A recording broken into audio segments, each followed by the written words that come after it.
जय हिंद दोस्तों, एक बार फिर से स्वागत है आप सभी का आपके अपने यूट्यूब चैनल जीके क्यूज पर। और आज की क्लास एसएससी एमटीएस भर्ती 2025 की जो भी मेरे दोस्त तैयारी कर रहे हैं उन सभी के लिए, जैसा कि रोज़ हम लोग जीके जीएस के इंपॉर्टेंट एमसीक्यू फॉर्मेट में क्वेश्चन तो करते हैं, लेकिन डेली हम लोग एक नया प्रैक्टिस सेट लगा रहे हैं। जैसे कि यहाँ पे आपका आज ही प्रैक्टिस पेपर जो है वो आपका 6 है। तो बिल्कुल दोस्तों, और अगर आप मेरे साथ में पहली बार आए हैं तो मैं आपको बता दूँ कि ये क्लास शाम को 8 बजे होता है, डेली आपको मिलता है।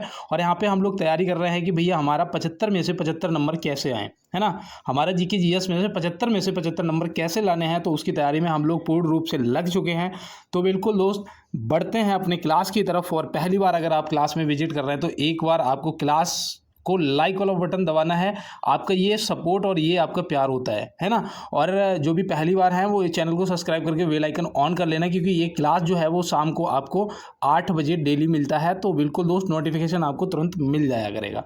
तो बिल्कुल, और चलते हैं अपने क्लास की तरफ। और क्या कुछ खास क्वेश्चन आज हमारे लिए होने वाले हैं, तो बिल्कुल सभी को नोट करेंगे। और PDF जो है वो टेलीग्राम से ले लेंगे, बिल्कुल फ्री टेलीग्राम है, ज्वाइन कर लेना। डिस्क्रिप्शन बॉक्स में आपको लिंक मिल जाएगा। अब चलते हैं अपने प्रश्न पे। देखिए, यहाँ दिया है, श्री महात्मा गांधी जी ने पुस्तक हिंद स्वराज किस भाषा में लिखी थी। Hind Swaraj, my experiment with the truth, है ना। ये पुस्तकें आपसे महात्मा गांधी जी की पूछी जाएंगी। पहले यहाँ पे ध्यान रखना है कि ये जो हिंद स्वराज पुस्तक थी, ये गुजराती भाषा, मूल भाषा में उन्होंने अपनी लिखा था। तो ऑप्शन डी यहाँ पे क्या हो जाएगा, आपका ऑप्शन डी बिल्कुल राइट आंसर हो जाएगा। ये इन्होंने कब लिखी थी, तो वो भी याद रखना दोस्त, 1909 में लिखी गई थी। कब? 1909 में। तो इसे आप नोट करिएगा। और बढ़ते हैं इसके साथ अपने अगले प्रश्न की तरफ। देखिए, यहाँ पे दोस्त नेक्स्ट प्रश्न दिया है, निम्नलिखित में से नाभिकीय ऊर्जा का प्रमुख स्रोत क्या होता है। नाभिकीय ऊर्जा का प्रमुख स्रोत क्या होता है। कोयला, पेट्रोलियम, यूरेनियम 235 या इनमें से कोई नहीं। तो याद रखना बेटा, नाभिकीय ऊर्जा का जो प्रमुख स्रोत है वो होता है यूरेनियम 235। ऑप्शन सी यहाँ पे क्या होगा, आपका बिल्कुल राइट आंसर बन जाएगा। और जैसा कि मैं उम्मीद कर रहा हूँ कि अभी समस्या आ रही थी कि 240 पिक्सल पे क्लास हमारा नहीं चल पा रहा था, है ना। या तो 144 पे चल रहा था या फिर 360 पे चल रहा था, जहाँ पे आपका डाटा थोड़ा सा ज़्यादा खर्च होता था। लेकिन अब ये समस्या आज से इस क्लास से ख़त्म हो चुकी होगी, ठीक है ना। आपका क्लास 240 पिक्सल पर बिल्कुल क्लियर चलेगा। तो बिल्कुल दोस्त, यहाँ पे नोट करिएगा और बेहतर तरीके से आपको तैयारी करनी है। बढ़ते हैं अपने अगले प्रश्न पे। देखिए, यहाँ दिया है, निम्नलिखित में से तीसरी बौद्ध परिषद कहाँ आयोजित हुई थी। कितनी बौद्ध परिषद आयोजित हुई थी दोस्त? 4 हुई थी। अब इसमें देखो, पहली, दूसरी, तीसरी और चौथी कोई भी आपसे पूछी जा सकती है। तो यहाँ पे याद रखना है दोस्त, यहाँ पे आपसे तीसरी पूछी गई है कि ये कहाँ पर आयोजित हुई थी। तो याद रखना है, पाटलिपुत्र आपका राइट आंसर हो जाएगा। क्या हो जाएगा? पाटलिपुत्र आपका राइट आंसर हो जाएगा। और इनके शासनकाल भी पूछे जाते हैं कि किसके शासनकाल में हुई थी। तो याद रखना, ये पाटलिपुत्र वाली जो तीसरी थी, है ना, ये तीसरी थी। याद रखना, ये सम्राट अशोक के शासनकाल में आयोजित हुई थी। और इसे तो हम लोगों ने याद करा था ट्रिक से भी। पहली जो है वो कहाँ हुई थी? राजगृह। तो इसका एक ट्रिक था कि आज कल शोक नहीं, है ना, आज कल शोक नहीं। तो इस ट्रिक से हम लोगों ने याद करा था कि भैया आज से अजातशत्रु, तो ये अजातशत्रु के शासनकाल में आयोजित हुई थी, पहली वाली राजगृह में। दूसरी ये वैशाली में हुई थी भैया, दूसरी जो है ये वैशाली में हुई थी। अब ये किसके, तो यहाँ पे देखो, आज कल, कल से मतलब काला शोक, कल से मतलब काला शोक। तो देखो, अजातशत्रु, काला शोक, तीसरी अशोक, और चौथी जो कुंडल वन में हुई थी, याद रखना, ये राजा कनिष्क के शासनकाल में आयोजित हुई थी। तो ये किसके? कनिष्क, जो कि कुषाण वंश का शासक था, है ना, कुषाण वंश का। तो ये भी आप यहाँ पे ध्यान रखेंगे। तो 4 की 4 नोट कर लो। कुंडल वन ये भैया कश्मीर में पड़े, कश्मीर का पहला नाम था, है ना। याद रखना, कुंडल वन कहाँ है? कश्मीर में, ठीक है ना। तो बिल्कुल, और बढ़ते हैं इसके साथ में अपने अगले प्रश्न की तरफ। देखिए, यहाँ पे दिया है, निम्नलिखित में से संयुक्त राष्ट्र के वर्तमान महासचिव कौन है। संयुक्त राष्ट्र के वर्तमान महासचिव कौन है। देखो, ये करंट के क्वेश्चन, ये भी आपको क्लास के अंदर देखने को मिलेंगे। और यहाँ पे जो हमारा पहला राइट आंसर है वो एंटोनियो गुटेरेस, ऑप्शन ए हो जाएगा। वर्तमान जो संयुक्त राष्ट्र के महासचिव हैं वो एंटोनियो गुटेरेस हैं, याद कर लो। और यहाँ पे जो ट्रेगवेली है ना, ट्रेगवेली, ये भैया प्रथम महासचिव थे, ये प्रथम थे। तो ये भी देखो यहाँ पे याद रखना, फर्स्ट पूछा जा सकता है या वर्तमान पूछा जाएगा। ये पहले बने थे कब? 1946 में बने थे, है ना। और ये इनका कार्यकाल 52 तक रहा था। तो ये भी आप पहले वाले भी याद रखेंगे। और वर्तमान एंटोनियो गुटेरेस। बढ़ते हैं इसके साथ अपने अगले प्रश्न पे। देखो यहाँ पे दिया है भारत और बांग्लादेश के बीच सीमा बनाने वाले प्रमुख नदी कौन सी है। भारत और बांग्लादेश के बीच सीमा बनाने वाली होना चाहिए था, वाले है यहाँ पे, तो यहाँ पे थोड़ा सा एरर है, ठीक है ना। वाली प्रमुख नदी कौन सी है, तो भैया आप क्या बताएंगे। ये देखो इंपॉर्टेंट क्वेश्चन है भैया, और ये आपसे पूछा जा सकता है। यहाँ पे याद रखना है आपका जो राइट आंसर है वो होगा गंगा। और ये भैया बांग्लादेश में पद्मा के नाम से जानी जाती है गंगा। तो यहाँ पे याद रखना ए और बी दोनों, ऑप्शन डी क्या होगा हमारा राइट आंसर हो जाएगा। ऑप्शन डी क्या हो जाएगा यहाँ पे राइट आंसर हो जाएगा, ठीक है ना। तो भारत और बांग्लादेश के बीच सीमा बनाने वाली जो प्रमुख नदी है वो गंगा है, और इसे बांग्लादेश में पद्मा के नाम से जानते हैं। तो भैया इसे गंगा और पद्मा यहाँ पे दोनों ऑप्शन दिए तो हमारा राइट आंसर हो जाएंगे। बढ़ते हैं इसके साथ अपने अगले प्रश्न पे। देखिए यहाँ पे दिया है निम्नलिखित में से संगीत के प्रमुख कितने घटक होते हैं। बेटा देखो बहुत अच्छा प्रश्न है, संगीत के घटक क्या आपको पता था। प्रमुख पूछे हैं कितने होते हैं, तो याद रखना संगीत के जो प्रमुख घटक होते हैं वो 7 होते हैं, है ना। हो सकता है कि ऑप्शन में आपको 3 भी मिल जाए, राग ताल और लय, लेकिन मैं यहाँ पे आपको 7 बता रहा हूँ कि भैया देखो पहला आप राग को याद रखेंगे, दूसरा आप ताल को याद रखेंगे, और तीसरा आपका लय हो जाएगा, चौथा सामंजस्य हो जाएगा, और पांचवा जो है वो आपका बनावट हो जाएगा, छठा जो है वो याद रखना दोस्त रूप हो जाएगा, और सातवां जो है वो अभिव्यक्ति हो जाएगा, ठीक है ना। तो ये भैया संगीत के प्रमुख 7 रूप होते हैं, आपको नोट कर लेना है। बढ़ते हैं इसके साथ अपने अगले प्रश्न पे। देखिए यहाँ पे दिया है कि भारत के प्रथम मुख्य चुनाव आयुक्त कौन थे। भारत के प्रथम पूछा है मुख्य चुनाव आयुक्त कौन थे, तो यहाँ पे आप क्या बताएंगे। बिल्कुल बहुत अच्छा क्वेश्चन है, कई बार पूछा गया, और यहाँ पे ऑप्शन सी आपका सुकुमार सेन जी क्या हो जाएंगे, बिल्कुल ऑप्शन सी राइट आंसर हो जाएंगे। तो सुकुमार सेन जी भारत के प्रथम मुख्य चुनाव आयुक्त थे, नोट कर लो। बढ़ते हैं इसके साथ अपने अगले प्रश्न पे। और देखिए आप लोगों ने जो इससे प्रीवियस क्लासों को सपोर्ट दिखाया उसके लिए सभी को मेरी तरफ से थैंक यू, धन्यवाद। और बिल्कुल आप लोगों ने लाइक वाला बटन दबा के ये जाहिर किया कि हाँ आप लोग भाई को सपोर्ट करते हैं, है ना। तो बिल्कुल, और आप लोग इसी तरीके से अपना प्यार बनाए रखें, सभी को दिल से धन्यवाद। और यहाँ पे देखो प्रश्न दिया है कि निम्नलिखित में से मानव शरीर का सबसे बड़ा अंग कौन सा होता है, तो बेटा आप क्या बताएंगे। याद रखना है यहाँ पे जो हमारी स्किन होती है ना, त्वचा, ये मानव शरीर का सबसे बड़ा अंग होता है ना। जो त्वचा है भैया, जो स्किन बोलते हैं, ये सबसे बड़ी अंग होती है मानव शरीर की, ये आपको याद रखना है। अब यहाँ पे देखो सबसे बड़ी जो ग्रंथि होती है वो आपकी यहाँ पे यकृत हो जाएगी, है ना। यहाँ पे आपका जो हृदय दिया है ये नहीं, यहाँ पे आपका फीमर जो है ये सबसे बड़ी हड्डी होती है। सबसे बड़ी जो हड्डी होती है कहाँ की होती है, जांघ की हड्डी होती है, तो ये भी आप यहाँ पे ध्यान रखेंगे। और सबसे बड़ी जो आपकी ग्रंथि होती है वो आपकी यकृत होती है, तो ये भी आप यहाँ पे ध्यान रखेंगे, ठीक है ना। तो बिल्कुल दोस्त यहाँ पे नोट कर लो, ये सबसे बड़ी ग्रंथि होती है, ठीक है ना। तो बिल्कुल, और बढ़ते हैं इसके साथ अपने अगले प्रश्न पे। देखिए यहाँ दिया है भारत की पहली निजी बैंक निम्न में से कौन सी थी। भारत की पहली निजी बैंक निम्न में से कौन सी थी। देखो यहाँ पे कई दोस्त आंसर गलत भी कर सकते हैं, और मैं आपको यहाँ पे थोड़ा सा बस समझाऊंगा कि देखो भैया जो भारत की पहली बैंक थी वो थी कौन सी, बैंक ऑफ हिंदुस्तान। कौन सी थी, बैंक ऑफ हिंदुस्तान। और निजी बैंक पूछा जाएगा तो यहाँ पे इंडसइंड बैंक दिया है ना, ऑप्शन सी आपका राइट आंसर हो जाएगा, ठीक है ना। इसकी स्थापना कब की गई थी, तो वो भी मैं यहाँ पे आपको बता दूं दोस्त, इसकी जो स्थापना है वो की गई थी 1994 में, ठीक है ना। तो ये भी आप यहाँ पे ध्यान रखेंगे, नोट कर लो। और जो भारत का पहला बैंक था, भारत का जो पहला बैंक था वो याद रखना कौन सा था, bank of Hindustan, sorry bank of Hindustan. तो ये आप यहाँ पे ध्यान रखेंगे, ठीक है ना। और ये 1832 में फिर इसे क्लोज कर दिया गया था, तो बिल्कुल नोट कर लो। देखो, और बढ़ते हैं इसके साथ अपने अगले प्रश्न पे। 2025 तक ब्रिक्स देशों में सदस्य देशों की संख्या क्या है। मतलब जो ब्रिक्स संगठन है उसमें देशों की संख्या कितनी हो गई है। पहले कितने थे भैया, इनका जो नाम था इसी से हमें पता लगता था कि 5 देश शामिल है ना। उन्हीं का सबका पहला कैपिटल लिखा हुआ था। तो बिल्कुल अब यहाँ पे देखिए, यहाँ पे जो अब देशों की संख्या हो गई है वो हो गई है 10। वर्तमान में कितनी हो गई, 10। तो ये भी आप यहाँ पे ध्यान रखेंगे। और यहाँ से बी से ब्राज़ील, आर से रूस, आई से इंडिया, सी से चाइना और एस से साउथ अफ्रीका, है ना। तो बिल्कुल, और बढ़ते हैं इसके साथ अपने अगले प्रश्न पे। देखो यहाँ पे दिया है निम्नलिखित में से महंगाई को नियंत्रित करने के लिए रिजर्व बैंक ऑफ इंडिया कौन सा उपाय करता है। बताओ भैया, थोड़ा देखो क्लास का लेवल बढ़ता जाएगा, वैसे वैसे क्वेश्चनों का लेवल भी आपको बढ़ता हुआ नजर आएगा। तो क्लास को बीच में ये सोच के नहीं छोड़ना है कि क्वेश्चन थोड़े हलवा है ना, क्योंकि लास्ट तक पहुंचते पहुंचते क्वेश्चनों का जो लेवल है वो भी हाई हो जाता है। तो यहाँ पे आप क्या बताएंगे, जो महंगाई को नियंत्रित करने के लिए रिजर्व बैंक ऑफ इंडिया जो उपाय करता है वो रेपो दर में वृद्धि कर देता है, मतलब जो बैंकों से कर्ज लोगे वो महंगा मिलेगा, ठीक है ना। तो ऐसे आप ध्यान रखोगे, तो रेपो दर में क्या हो जाती है, वृद्धि हो जाती है। तो बिल्कुल ध्यान रखेंगे। और बढ़ते हैं इसके साथ अपने अगले प्रश्न की तरफ। यहाँ पे दिया है अजंता की गुफाएं खालिस्तान काल की चित्रकला का एक उत्कृष्ट उदाहरण है। तो भैया किस काल की चित्रकला का एक उत्कृष्ट उदाहरण है, तो यहाँ पे आप क्या बताएंगे। याद रखना दोस्त, क्या होगा, गुप्त काल की। किसकी, गुप्त काल। तो यहाँ पे ऑप्शन ए जो है वो राइट आंसर आपका बन जाएगा। तो बिल्कुल दोस्त देखो, ये नोट कर लेना, थोड़ा सा हार्ड क्वेश्चन लगेगा, लेकिन अजंता की जो गुफाएं हैं वो गुप्त काल की चित्रकला का एक उत्कृष्ट उदाहरण है, याद रहेगा। बढ़ते हैं अपने अगले प्रश्न पे।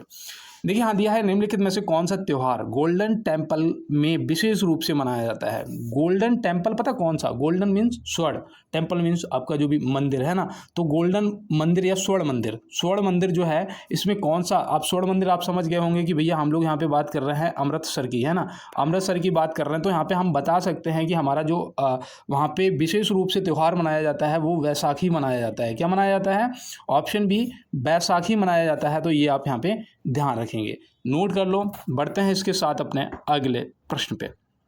देखिए यहाँ पे दिया है कि निम्नलिखित में से ब्रिक्स में शामिल पांचवा देश कौन सा है। अभी मैंने 5 देश आपको बताए थे, है ना। पहला बताया था कि भैया बी से आपका ये वी से क्या हो जाएगा, ब्राज़ील जो कि पहला देश है। दूसरा रूस से, आर से रूस हो जाएगा जो कि आपका दूसरा देश हो जाएगा। सी से चाइना जो है, याद रखना ये चौथा देश हो जाएगा। और आई से हमारा जो भारत है ना, जो भारत है ये याद रखना भैया ये तीसरा देश हो जाएगा, ठीक है ना, ये तीसरा देश हो जाएगा। और जो साउथ अफ्रीका है ये 5वां देश हो जाएगा। और अब जो देशों की संख्या है वो टोटल 10 हो चुकी है। तो यहाँ पे प्रश्न का 5वां पूछा है जो कि दक्षिण Africa, option D right answer बन गया है। अगर आपने यहाँ तक सोच के और ये आंसर कर दिया है तो आप बहुत अच्छे लेवल की तैयारी कर रहे हो। बढ़ते हैं दोस्त अपने अगले प्रश्न पे। निम्नलिखित में से वायु दाब मापने वाला यंत्र कौन सा है। वायु दाब मापने वाला जो यंत्र है बेटा वो कौन सा है, तो आप यहाँ पे क्या बताएंगे। बिल्कुल साइंस का क्वेश्चन और बढ़िया क्वेश्चन। देखो यहाँ पे जो आपका राइट आंसर होगा वो बैरोमीटर हो जाएगा। वायु दाब को कौन मापता है बेटा, बैरोमीटर यहाँ पे आपका राइट आंसर हो जाएगा। और जो ये सिस्मोमीटर है ना, सिस्मोमीटर याद रखना ये भूकंप की तीव्रता को मापता है। क्या करता है दोस्त, ये भूकंप की तीव्रता को मापता है। तो ये भी आप यहाँ पे ध्यान रखेंगे, ठीक है ना, नोट कर लो। ये जो फोटोमीटर है ना, फोटोमीटर ये क्या करता है, ये प्रकाश की तीव्रता को, या बोल सकते हैं कि प्रकाश के वेग को, है ना, वेग या तीव्रता को मापता है। तो ये भी आप ध्यान रखेंगे। और थर्मामीटर जो है ये बॉडी टेम्परेचर को मापता है, सीधी सी बात है ना, नॉर्मल टेम्परेचर जो होता है वो थर्मामीटर नाप लेता है। तो बिल्कुल आप यहाँ पे ध्यान रखेंगे। और बढ़ते हैं इसके साथ अपने अगले प्रश्न की तरफ। देखिए यहाँ पे दिया है किस शहर को 2025 का स्वच्छ भारत स्वच्छ शहर घोषित किया गया है। देखो भैया इसका भी पीडीएफ जो है वो भी मैं आपको टेलीग्राम पे दे दूंगा, ठीक है ना, टेलीग्राम पे मैं पीडीएफ दे देता हूँ। हालांकि परसों का पीडीएफ अभी नहीं दे पाया, वो मैं आपको आज सेंड कर दूंगा, ठीक है ना। और इसका पीडीएफ जो है वो कल मॉर्निंग में आपको मिल जाएगा। तो टेलीग्राम आप ज्वाइन कर लो, अभी बिल्कुल फ्री, किसी से दोस्त से कोई भी पैसा नहीं लिया जा रहा है, ठीक है ना, बिल्कुल फ्री आपके लिए है। और आप पीडीएफ को सेव भी कर सकते हैं, कोई दिक्कत नहीं है। उसके लिए आपको टेलीग्राम को ज्वाइन करना पड़ेगा, डिस्क्रिप्शन में लिंक दिया है। और अगर वहाँ तक नहीं पहुँच पा रहे तो कमेंट में आपको सिर्फ पीडीएफ लिख देना है, मैं लिंक आपको रिप्लाई में शेयर कर दूंगा टेलीग्राम को, और आप ज्वाइन कर लेना है, ठीक है ना। तो बिल्कुल दोस्तों, और बढ़ते हैं अपने क्लास की तरफ। देखिए यहाँ पे दिया है कि शहर को 2025 का स्वच्छ भारत स्वच्छ शहर घोषित किया गया है। तो याद रखना दोस्त, इंदौर, ये शायद 8वीं बार घोषित किया गया है लगातार, है ना। तो याद रखना सबसे स्वच्छ शहर जो है वो इंदौर है, ठीक है ना। ये देखो ये इंदौर कहाँ पड़ता है दोस्त, मध्य प्रदेश में। कहाँ पर, मध्य प्रदेश। तो ये भी आप यहाँ पे ध्यान रखेंगे। तो बिल्कुल, और बढ़ते हैं इसके साथ अपने अगले प्रश्न पे। यहाँ पे दिया है स्वतंत्र भारत ने पहली बार ओलंपिक में गोल्ड मेडल कब जीता था, बताइए। स्वतंत्र भारत ने पहली बार ओलंपिक में गोल्ड मेडल कब जीता था। तो बिल्कुल दोस्त देखो, स्वतंत्र भारत पूछा है, अगर भारत पूछा जाता तो वो भी मैं बताऊंगा। पहले तो याद रखना स्वतंत्र भारत ने 1948 में जीता था। कब, 1948 में। देखो भैया 28 में तो जीत ही नहीं सकता, क्योंकि स्वतंत्र हुआ था 1948 में, तो 48 में जीता था। और ये लंदन ओलंपिक हुआ था, कौन सा, देखो ये नोट कर लेना दोस्त, लंदन ओलंपिक में जीता था। और वो भी ब्रिटेन को हराया था, किसे, ब्रिटेन को हराया था। तो ये याद रखना दोस्त, किसमें, हॉकी में, ठीक है ना। तो ये आप यहाँ पे नोट कर लेंगे। जाएंगे। अब यहाँ पे एक चीज़ और याद रखना है कि जब भारत ब्रिटिश अधीन था, है ना, भारत जो था वो ब्रिटिश के अधीन था, मतलब कि उनके कब्जे में था। तो याद रखना पहली बार जीता था ये कब, 1928 में, ठीक है ना, तो ये भी याद रखना है। तो बिल्कुल दोस्त देखो, अगर भारत पूछा जाए तो पहली बार 1928 में, अगर स्वतंत्र भारत पूछा जाए तो ये 1948 में, ठीक है ना, लंदन ओलंपिक में। तो बिल्कुल नोट कर लो और बढ़ते हैं इसके साथ अपने अगले प्रश्न पे। देखिए यहाँ दिया है, निम्नलिखित में से गोदान उपन्यास के रचनाकार कौन है? बताइए बेटा, गोदान उपन्यास के रचनाकार कौन है? तो यहाँ पे आपका राइट आंसर क्या होगा? बिल्कुल दोस्त, ये प्रश्न पूछे जाने के पूरे चांस हैं। और याद रखना दोस्त, मुंशी प्रेमचंद जी, ऑप्शन सी यहाँ पे क्या हो जाएंगे आपके, बिल्कुल राइट आंसर हो जाएंगे। आचार्य चाणक्य जी, याद रखना भैया, अर्थशास्त्र, कौन सी, अर्थशास्त्र, तो ये भी आप यहाँ पे ध्यान रखेंगे, ठीक है ना। अब यहाँ पे हो सकता है कि आपसे रविन्द्रनाथ टैगोर जी से पूछ लिया जाए। इन्हें देखो 1913 में बेटा क्या मिला था, नोबेल पुरस्कार मिला था, है ना, नोबेल पुरस्कार मिला था। और ये किसके लिए मिला था इन्हें? इनकी एक रचना थी कौन सी, गीतांजलि, कौन सी दोस्त, गीतांजलि। तो ये गीतांजलि के लिए इन्हें मिला था, तो ये भी आप यहाँ पे ध्यान रखेंगे। तो बिल्कुल, और यहाँ पे जो आपका राइट आंसर है वो मुंशी प्रेमचंद जी हो जाएगा, ठीक है ना। तो ये आप ध्यान रखेंगे, नोट कर लेंगे। बढ़ते हैं अपने अगले प्रश्न पे। 2023 क्रिकेट विश्व कप फाइनल कहाँ खेला गया था? बताइए, 2023 क्रिकेट विश्व कप फाइनल जो है बेटा कहाँ खेला गया था? तो यहाँ पे आपका राइट आंसर क्या होगा? बिल्कुल सभी यहाँ पे राइट आंसर करेंगे। ये भारत में खेला गया था। कहाँ पर? भारत के अहमदाबाद में खेला गया था दोस्त। तो बिल्कुल नोट करो। और अहमदाबाद के किस स्टेडियम में खेला गया था तो वो भी आप बताएंगे। नरेंद्र मोदी स्टेडियम, है ना, कौन सा, नरेंद्र मोदी स्टेडियम में एक खेला गया था। तो बिल्कुल दोस्त नोट कर लो, इंपॉर्टेंट है। और ये कब खेला गया था, डेट क्या थी? तो याद रखना भैया, फाइनल 19 नवंबर को हुआ था, है ना। ये देखो थोड़ा डीप में अगर पूछेगा तो वो भी आप बता दोगे। बढ़ते हैं अपने अगले प्रश्न पे। यहाँ पे दिया है, प्रधानमंत्री कौशल विकास योजना किस मंत्रालय के अंतर्गत आता है? प्रधानमंत्री कौशल विकास योजना जो है वो किस मंत्रालय के अंतर्गत आता है? तो यहाँ पे आपका बहुत इजी आंसर है। इसे तो ट्रिक से भी कर सकते हो कि कौशल विकास और उद्यमिता मंत्रालय, है ना। तो यहाँ पे आपका राइट आंसर हो जाएगा। बिल्कुल दोस्त नोट कर लो, क्या बोलते हो इसे, PMKVY, है ना। तो बिल्कुल नोट करो और चलते हैं इसके साथ अपने अगले प्रश्न पे। यहाँ पे दिया है, निम्नलिखित में से ऑपरेशन सद्भावना कहाँ चलाया जा रहा है? अभी देखो, ऑपरेशन सद्भावना चलाया जा रहा है और ये वर्तमान का क्वेश्चन है और आपसे ये पूछा जा सकता है।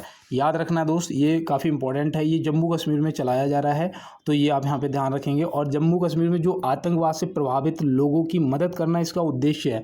देखो, इसका उद्देश्य भी आपसे पूछा जा सकता है। तो याद रखना दोस्त, जो आतंकवाद से प्रभावित लोग हैं उनकी मदद करना और स्थानीय लोगों के जीवन को बेहतर बनाना, है ना। वहाँ के जो स्थानीय लोग हैं उनके जीवन को बेहतर बनाना, ये इसका उद्देश्य है। तो आप ऑपरेशन सद्भावना को विशेष रूप से ध्यान रखेंगे, नोट कर लो। बढ़ते हैं अपने अगले प्रश्न पे। भारत और नेपाल के बीच कितनी सीमा रेखा लगती है, जिसे क्या बोलते हैं, ओपन सीमा रेखा भी बोलते हैं, ओपन सीमा रेखा भी बोलते हैं। यहाँ जाने के लिए किसी वीज़ा की ज़रूरत नहीं पड़ती दोस्त, है ना। कोई भी वीज़ा नहीं, कोई भी पासपोर्ट नहीं, सीधा जाओ, जब मन करे घूम के आ जाओ। तो यहाँ पे याद रखना है दोस्त। और पूछा है कि कितनी सीमा रेखा लगती है, तो 1751 किलोमीटर। ऑप्शन जो बी दे रखा है 1751 किलोमीटर आपका राइट आंसर हो जाएगा। लेकिन इसे क्वेश्चन को थोड़ा सा हार्ड अगर कर दिया जाए कि कब निर्धारित की गई थी, तो याद रखना दोस्त, ये सीमा रेखा 1816 में निर्धारित की गई थी, ठीक है ना। तो ये भी आप यहाँ पे ध्यान रखेंगे, नोट कर लेंगे। बढ़ते हैं अपने अगले प्रश्न पे। देखिए यहाँ पे दिया है, निम्नलिखित में से माइक्रोसॉफ्ट कंपनी के संस्थापक कौन है? माइक्रोसॉफ्ट कंपनी के संस्थापक कौन है? तो आप यहाँ पे क्या करेंगे? बिल्कुल ये प्रश्न थोड़ा सा हार्ड होगा, है ना। तो याद रखना, बिल गेट्स और पॉल एलन, मतलब यहाँ पे ऑप्शन डी क्या होगा आपका राइट आंसर, ए और बी दोनों। अब इसका इन्होंने जो इस स्थापना थी माइक्रोसॉफ्ट की, वो कब करी थी? तो याद रखना दोस्त, 1975 में करी थी। कब करी थी स्थापना जो है, स्टेबल जो है वो कब कराया था? 1975 में। तो ये भी आप यहाँ पे ध्यान रखेंगे, इसे नोट करिएगा। बढ़ते हैं अपने अगले प्रश्न पे। निम्नलिखित में से सेबी का मुख्यालय कहाँ स्थित है? बताओ भैया, सेबी का मुख्यालय पूछ लिया कि कहाँ स्थित है सेबी का मुख्यालय, और इसकी स्थापना कब की गई थी? तो पहले तो याद रखना, इसका मुख्यालय है मुंबई में। ऑप्शन बी क्या होगा बेटा? मुंबई आपका राइट आंसर हो जाएगा। अब यहाँ पे अगर बात करें कि इसकी स्थापना कब की गई थी, तो याद रखना 12 अप्रैल 1988 को करी गई थी। कब करी गई थी? 12 अप्रैल 1988 को इसकी स्थापना करी गई थी। और कहाँ पर? मुंबई इसका मुख्यालय है। तो बिल्कुल नोट कर लो। बढ़ते हैं अपने अगले प्रश्न की तरफ। देखिए दोस्त 25 क्वेश्चन हो चुके हैं और अगर अभी तक आपने लाइक वाला बटन ना दबाया हो तो देखो, आप लोग लाइक वाला बटन दबाने का मतलब है कि आप लोग मुझे सपोर्ट करते हो, आप लोग मुझे प्यार करते हो, है ना। और आप लोगों ने ये पिछली क्लास में प्रूव भी कर दिया है। तो एक बार ना बढ़िया तरीके से यार, है ना, सपोर्ट दिखा दो। और हो सके ना तो देखो, मैं सब्सक्राइब करने के लिए तो आपसे कहता ही हूँ, लेकिन दोस्त थोड़ा सा ना अपने दोस्तों के साथ में क्लास को शेयर जरूर कर देना, ठीक है ना। जो आप जो पढ़ाई कर रहे हो रेगुलर, उन्हें शेयर कर देना है। और अपना चैनल है, बढ़िया तरीके से सब्सक्राइब कर लेना है और करवा देना दोस्तों के साथ में। और जो PDF है वो फ्री, ठीक है ना, तो बिल्कुल। और देखो यहाँ पे प्रश्न दिया है कि निम्नलिखित में से विटामिन B12 का रासायनिक नाम क्या होता है। B12 का रासायनिक नाम क्या होता है, तो बिल्कुल यहाँ पे सभी दोस्त साइनोकोबालमिन, ऑप्शन सी करेंगे और राइट आंसर क्या होता है, साइनोकोबालमिन, ठीक है ना, याद रहेगा। और यहाँ पे देखो जो ये फॉलिक एसिड होता है ना, फॉलिक एसिड, ये भी पूछा जा सकता है, याद रखना, या तो V9 या फिर V11, है ना, दोनों को फॉलिक एसिड बोल सकते हैं। और जो एस्कॉर्बिक एसिड होता है ये विटामिन C का रासायनिक नाम होता है। और पायरोडॉक्सिन जो है, ये जो पायरोडॉक्सिन है ये किसका भैया है, तो याद रखना ये विटामिन V6 का रासायनिक नाम होता है ना। तो और फाइलोक्लोविनोन होता है किसका, विटामिन K का, जो कि रक्त का थक्का बनाने में काम आता है। तो ये भी आप यहाँ पे ध्यान रखेंगे। तो बिल्कुल ये जो मैंने यहाँ पे बताया है इन्हें एक बार नोट कर लो, स्क्रीनशॉट ले लो और बढ़ते हैं इसके साथ अपने अगले प्रश्न पे। देखो यहाँ दिया है, निम्नलिखित में से म्यांमार की सीमा रेखा भारत के कितने राज्यों से लगती है, बताओ यहाँ पे कितना होगा आपका राइट आंसर। तब तक लाइन सुना देता हूँ, जिनको भी मुश्किल लग रहा है और जो भी कहते हैं कि भैया हमें पड़ोसी ऐसे कह रहा था या हमारे साथ वाला ऐसा बोल रहा था कि तू कुछ कभी नहीं कर पाएगा, तो मैं एक बात बता दूं दोस्त कि असली जीत किसी खिलाड़ी को हराने में नहीं होती है बेटा। असली जीत जो है वो किसी खिलाड़ी को हराने में नहीं होती है। असली जीत हर उस आवाज़ को हराने में होती है जो तुमसे रोज़ कहती है कि तुम नहीं कर सकते हो, है ना। और सिर्फ किसके लिए सफल होना है, इन्हीं लोगों को गलत साबित करने के लिए हमें सफल होना है। तो इस चीज़ को ध्यान में रखो और जब तक सफल ना हो जाओ ना, गूंगे और बहरे दोनों बन जाओ और देखना भी बंद कर दो, ठीक है ना। ना हमें सुन रहा है कि कौन क्या कह रहा है, ना हमें दिख रहा है कि कौन क्या कह रहा है, और ना हमें बोलना है कि किसी से कि भैया हम ये कर रहे हैं, ठीक ना। बिल्कुल साइलेंट होकर युद्ध को जीतो। देखो युद्ध की तैयारी का पहला नियम ही यही होता है कि बिल्कुल साइलेंट, है ना, किसी से बहस या फालतू वो नहीं करना है। अब चलते हैं अपने प्रश्न पे। देखो यहाँ दिया है कि म्यांमार की सीमा रेखा भारत के कितने राज्यों से लगती है, तो याद रखना दोस्त 4 राज्यों से लगती है। कितने, 4 राज्यों से लगती है। और वो कौन कौन से हैं, तो देखो पहला तो आपका हो जाएगा अरुणाचल प्रदेश, कौन सा, अरुणाचल प्रदेश, ठीक है ना, तो ये आप यहाँ पे ध्यान रखेंगे। दूसरा आपका जो है वो हो जाएगा नागालैंड, कौन सा, नागालैंड, तो ये भी आप यहाँ पे ध्यान रखेंगे। और तीसरा जो आपका राज्य है वो हो जाएगा मणिपुर। और चौथा जो आपका है वो याद रखना हो जाएगा मिजोरम, क्या हो जाएगा, मिजोरम। तो बिल्कुल यहाँ पे आपको सभी राज्य याद कर लेने हैं, ठीक है ना। कितने लगते हैं म्यांमार की सीमा से भारत के, 4 राज्य, अरुणाचल प्रदेश, नागालैंड, मणिपुर, मिजोरम। बढ़ते हैं अपने अगले प्रश्न की तरफ। विश्व की मुद्रा का नाम क्या, सॉरी मिस्र, यहाँ पे मिस्र भी सही से नहीं लिखा है, इजिप्ट यहाँ पे लिखा हुआ है। चलो तो आपको इजिप्ट की मुद्रा का नाम बताना है, मिस्र की मुद्रा का नाम बताना है। तो आप यहाँ पे क्या बताएंगे, बिल्कुल दोस्त मैं यहाँ पे हिंदी में भी सही से लिख देता हूँ, ठीक है ना। तो बताओ यहाँ पे मिस्र की मुद्रा का नाम क्या होगा। बिल्कुल देखो मुद्राएं पूछी जाएंगी दोस्त, है ना। आप यहाँ पे अगर आपने पाउंड ऑप्शन ए को टिक कर दिया है तो आपका राइट आंसर हो गया है, ठीक है ना। याद रखना है जो पेसो है ना, पेसो पता है ये किसकी, ये मैक्सिको की मुद्रा का नाम है, किसका, मैक्सिको की मुद्रा का नाम है। तो ये भी आप यहाँ पे ध्यान रखेंगे, ठीक है ना। अब यहाँ पे जो वहाट है ना, वहाट, इसे थाई वहाट बोलते हैं और ये थाईलैंड की मुद्रा का नाम है, ठीक है ना, थाईलैंड की मुद्रा का नाम है। और जो दीनार है ना, दीनार जॉर्डन की मुद्रा का भी नाम है, किसकी, जॉर्डन की मुद्रा का नाम है। तो यहाँ पे जो भी मैंने मुद्राएं बताई हैं ये नोट कर लेना और PDF में ये सब मैं मेंशन कर दूंगा, आपको आसानी से मिल जाएगा। देखो यहाँ दिया है निम्नलिखित में से ब्लू इकोनॉमी किस से संबंधित है, कौन सी, ब्लू इकोनॉमी पूछा है। ब्लू इकोनॉमी से देखो, ब्लू से आपको नीला याद आया होगा, तो नीले से आपको समुद्र या महासागर दिया जाएगा ना ऑप्शन में, तुरंत लगा देना ऑप्शन सी, क्या हो जाएगा, बिल्कुल यहाँ पे आपको महासागर या समुद्र और तट से ये ऑप्शन मिल सकते हैं, तो आप ध्यान रखेंगे। बढ़ते हैं अपने अगले प्रश्न पे। निम्नलिखित में से किस संशोधन को मिनी संविधान कहा जाता है, ये तो मैं आपको कई बार क्वेश्चन कराया है ना। ये भैया 42वें संविधान संशोधन को बोला जाता है। ऑप्शन ए यहाँ पे क्या हो जाएगा, हमारा बिल्कुल राइट आंसर हो जाएगा, है ना, ये आप ध्यान रखेंगे। और देखो एक याद रखना, जो दिल्ली को राजधानी क्षेत्र का दर्जा जो दिया गया था वो 69 जो संशोधन हुआ था, है ना, ये भी आप यहाँ पे ध्यान रखेंगे, अगर पूछा जाएगा तो आप बता पाएंगे। और जो यहाँ पे ये 61वां है, इसको भी याद रखना है। इससे क्या हुआ था कि जो 21 वर्ष उम्र थी उसे घटा के 18 वर्ष कर दिया गया था वोट देने की उम्र को, है ना, ये आपको देखो याद है। और देखो 86वां जो संविधान संशोधन हुआ था, ये भी आपको पता होगा कि भैया हमारे जो मौलिक अधिकार थे उनमें 11वां मौलिक अधिकार जोड़ा गया था, 614 वर्ष के बच्चों को मुफ्त एवं अनिवार्य शिक्षा का अधिकार दिया गया था, है ना, तो ये भी आपको ध्यान रखना है। तो बिल्कुल, और संपत्ति का अधिकार किस संशोधन द्वारा हटाया गया था, आज का आपका एक प्रश्न ये HW रहेगा, ठीक है ना, बिल्कुल कमेंट बॉक्स में आप आंसर करेंगे। और बढ़ते हैं अपने अगले प्रश्न पे। यहाँ पे दिया है निम्नलिखित में से अग्नि 5 मिसाइल की मारक क्षमता लगभग कितनी है, करिए इसका आंसर और बताइए कि भैया बिल्कुल हमने तैयारी जो है बिल्कुल 1 नंबर की कर रखी है ना। तो बिल्कुल यहाँ पे जो आपका राइट आंसर है वो याद रखना, 5000 किलोमीटर से भी अधिक है। कितनी? 5000 किलोमीटर से भी अधिक है। कई दावे किए गए कि भैया ये 7000 किलोमीटर तक मार करती है। कितना? 7000 किलोमीटर तक मार करती है। तो यहाँ पे भैया ऑप्शन डी जो हमारा है क्या हो जाएगा, बिल्कुल राइट आंसर हो जाएगा। बढ़ते हैं इसके साथ अपने अगले प्रश्न पे। यहाँ दिया है निम्नलिखित में से सबसे बाद का लिखा गया वेद कौन सा है। मैंने आपको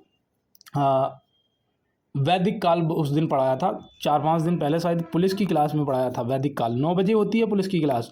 थोड़ा सा अगर हार्ड क्वेश्चन और करने हो तो वहाँ पे आ जाना, ठीक है ना, पुलिस वाली क्लास को भी ज्वाइन करना है। मैंने बताया था कि जो आपके वेद होते हैं वो 4 होते हैं, है ना, और जो सबसे पहले लिखा गया था वो आपका ऋग्वेदिक काल में ऋग्वेद लिखा गया था, ये सबसे पहले लिखा गया था, है ना। और यहाँ पे पूछा है कि सबसे बाद का लिखा गया वेद, अगर आपने मेरे साथ में पढ़ा होगा तो मैंने आपको ये बताया होगा कि भैया उत्तर वैदिक काल, है ना, एक आपका ऋग्वेदिक काल, उसके बाद उत्तर वैदिक काल चला था।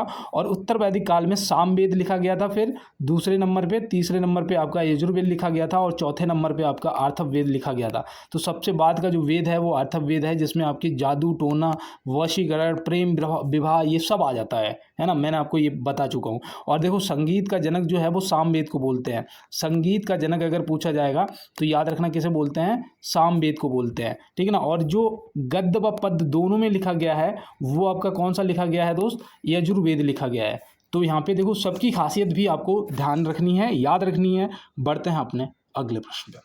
देखिए यहाँ दिया है निम्नलिखित में से जल का पीएच मान कितना होता है। जल का पीएच मान भैया उदासीन होता है, मतलब कि हम बोल सकते हैं न्यूट्रल होता है ना। कितना होता है? 7 होता है। ऑप्शन सी यहाँ पे क्या हो जाएगा आपका राइट आंसर। समुद्र का पीएच मान 8.4 तक होता है ना।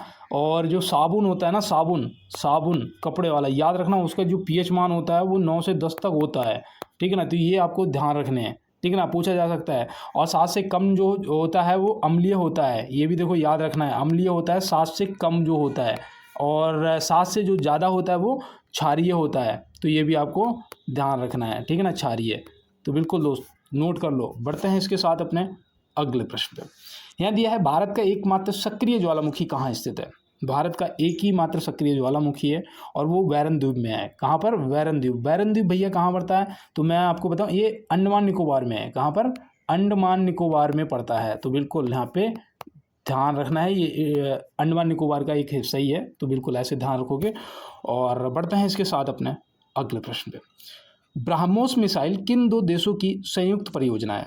ब्रह्मोस देखो बहुत अभी चर्चे में रही थी, पाकिस्तान को जो भयंकर तरीके से कूटा था, है ना। तो बिल्कुल इसका कोई तोड़ ही नहीं था। जो चीन के सिस्टम लगा रखा था उन्होंने एयर डिफेंस वाला, वो तो हवा में ही गायब हो गया, उसे पता भी नहीं चला कि कब ब्रह्मोस आती थी और फोड़ के चली जाती थी, है ना, फूट जाती थी। तो यहाँ पे याद रखना भैया भारत और रूस की संयुक्त परियोजना है, ठीक है ना। तो याद रखना इसका कोई तोड़ नहीं है, हाइपर सुपरसोनिक मिसाइल। बढ़ते हैं अपने अगले प्रश्न पे। यहाँ दिया है निम्नलिखित में से कंचनजंगा किस पर्वत श्रृंखला का भाग है। बताओ कंचनजंगा किस पर्वत श्रृंखला का भाग है? बिल्कुल बहुत अच्छा क्वेश्चन। करिए यहाँ पे दोस्त जवाब। हिमालय बिल्कुल राइट है आपका। अगर आपने यहाँ पे हिमालय करा है ना तो याद रखना ये कंचनजंगा जो है ये भैया दुनिया की सबसे ऊंची चोटी है। दुनिया की सबसे ऊंची दुनिया की तीसरी सबसे ऊंची चोटी, माफ़ी चाहते हैं। और इसकी ऊंचाई चलो वो भी अब बताएंगे, 85-86 मैंने आपको ट्रिक से भी याद कराया था। कितना? 85-86 मीटर, है ना। तो ऐसे याद रखना 8586 मीटर। और सबसे ऊंची बोल गया था तो भैया वो माउंट एवरेस्ट है, जिसकी ऊंचाई है 8848 मीटर। देखो पता होने के बाद कई बार ऐसा होता है कि अगर हमारा ध्यान हटता है ज़रा सा भी गोल से तो हम गड़बड़ा जाते हैं, है ना। तो ऐसा हम सभी के साथ होता है, डरना नहीं है। और बढ़ते हैं अपने अगले प्रश्न पे। यहाँ दिया है निम्नलिखित में से विश्व का सबसे बड़ा रेगिस्तान कौन सा है। विश्व का सबसे बड़ा रेगिस्तान आपको बताना है। और मैं आपको यहाँ पे बता दूँ, थोड़ा सा हिंट दे देता हूँ बेटा, ये ठंडा रेगिस्तान है। बताओ, ये ठंडा रेगिस्तान है।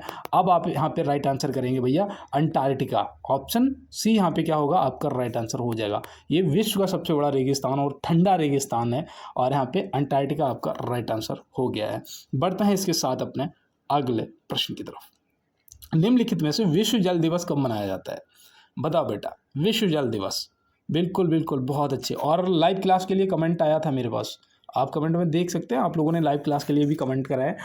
तो मैं आपको बता दूं कि आपका लाइव क्लास जो है अभी ये थोड़ा सा रक्षाबंधन है ना, ये हो जाए, क्योंकि थोड़ा सा ना सेपरेट जगह चाहिए जहाँ पे बैकग्राउंड से आवाज़ ना आए और लाइट की भी प्रॉब्लम ना हो। पता लगे क्लास चल रहा लाइट चली गई है ना, तो ये दिक्कत हो जाती है। तो मैं उसके बाद व्यवस्था ज़रूर बनाऊंगा और आपको लाइव क्लास भी ज़रूर कराऊंगा। और आप लोगों का सपोर्ट रहा तो हो सकता है कि सब कुछ बहुत जल्दी हो जाए, है ना। लेकिन सपोर्ट आप लोगों का अंदाज, जिसे बोलते हैं बोल्टिया सपोर्ट, है ना। बोल्टिया, जैसे बोल्टिया चार्जर होता है ना कि 15 मिनट में 1 घंटे वाला चार्ज हो जाएगा, तो उसी तरीके से बोल्टिया सपोर्ट चाहिए आप लोगों का। और चलते हैं अपने प्रश्न पे। विश्व जल दिवस यहाँ पे आपसे पूछा जा रहा है कि भैया कब मनाया जाता है, तो 22 मार्च को मनाया जाता है। ऑप्शन बी आपका राइट आंसर। और 2 दिसंबर को विश्व कंप्यूटर साक्षरता दिवस मनाया जाता है, तो ये भी आप ध्यान रखेंगे। 14 नवंबर को भैया क्या मनाया जाता है, तो ये भी आपके लिए इंपॉर्टेंट है, बाल दिवस मनाया जाता है। क्या बाल दिवस मनाया जाता है। और 29 अगस्त को भैया राष्ट्रीय खेल दिवस मनाया जाता है। और ये सारे दिवस आपके लिए इम्पोर्टेंट हैं, राष्ट्रीय खेल दिवस, तो ये भी आप यहाँ पे ध्यान रखेंगे। बिल्कुल, बढ़ते हैं अपने अगले प्रश्न पे। भारत के वर्तमान अटॉर्नी जनरल कौन है। भारत के वर्तमान अटॉर्नी जनरल कौन है। आर वैकेंट मणि जी, माफ़ी चाहते हैं, आर वैकेंट मणि जी, है ना, वैकेंट मणि जी। तो बिल्कुल, और बढ़ते हैं इसके साथ अपने अगले प्रश्न पे। निम्नलिखित में से वर्तमान में नीति आयोग का उपाध्यक्ष कौन है। देखो, नीति आयोग का अध्यक्ष या योजना आयोग का अध्यक्ष, हमेशा याद रखना दोस्त, कौन होता है, प्रधानमंत्री, है ना, भारत के प्रधानमंत्री। अब यहाँ पे उपाध्यक्ष आपसे पूछा है वर्तमान, तो वो हो जाएंगे श्री सुमन बैरी जी। ऑप्शन बी यहाँ पे क्या हो जाएंगे आपके, बिल्कुल राइट आंसर बन जाएंगे, नोट कर लीजिए। बढ़ते हैं इसके साथ अपने अगले प्रश्न पे। देखिए यहाँ पे दिया है निम्नलिखित में से स्वदेशी आंदोलन की शुरुआत कब हुई थी। स्वदेशी आंदोलन की जो शुरुआत है वो कब हुई थी, तो यहाँ पे आप क्या बताएंगे। बिल्कुल, मैं आपको बताऊं, ये हुई थी 7 अगस्त 1905 को। 7 अगस्त 1905, ऑप्शन सी यहाँ पे आपका राइट आंसर हो गया है। तो बिल्कुल इसे आप नोट कर लो। और क्लास कैसी आपको लगी ये फीडबैक आपका तय करेगा।